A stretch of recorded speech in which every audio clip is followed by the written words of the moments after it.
That's a very good question. We've asked the Department of Energy Security and Net Zero for those specifics, and they're saying that they haven't got them to hand for the time being, but they will release them in due course. But if you just look on the British Airways app, if you like, a return flight, we assume he must be going business class because of who he is the best part of £5,000 each way.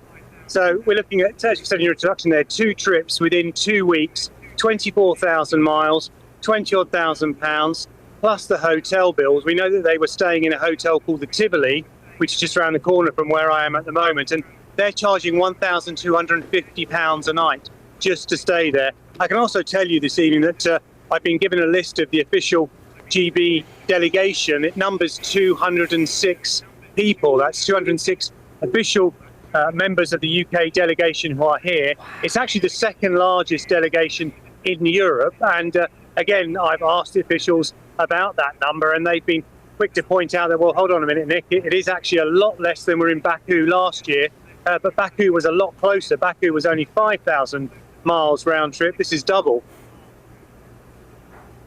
And why couldn't he just have stayed out there? He must have only been home for a few days before he's flown back again.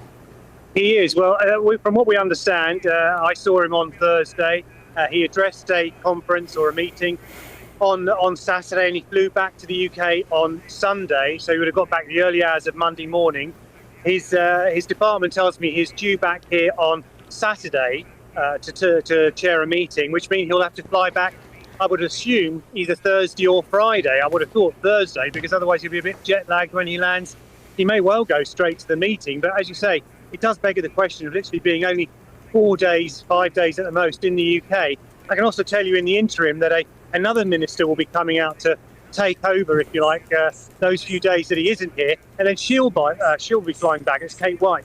She'll be flying back to the UK as well.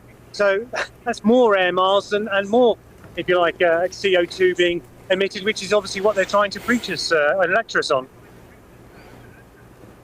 And he's not alone in this. Let's be honest, Nick. Let's not just criticise Ed Miliband for this. I'm sure all of the global leaders who are there at the moment will have been doing similar sorts of trips.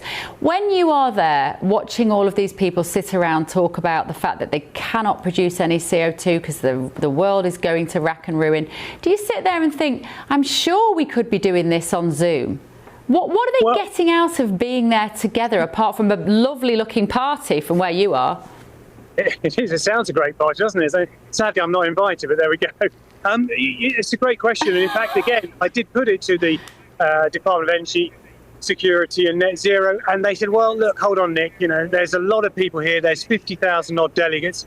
You can't really do this by Zoom or Teams. Can you imagine the chaos, the Wi-Fi connections, the simultaneous translations? It's a lot easier if we turn up in person, and that was their reason for coming out to this 2-week summit. And you know what? It's a lot easier if we all drive diesel and petrol cars. It's a lot easier if we're just allowed to keep our gas boilers, isn't it?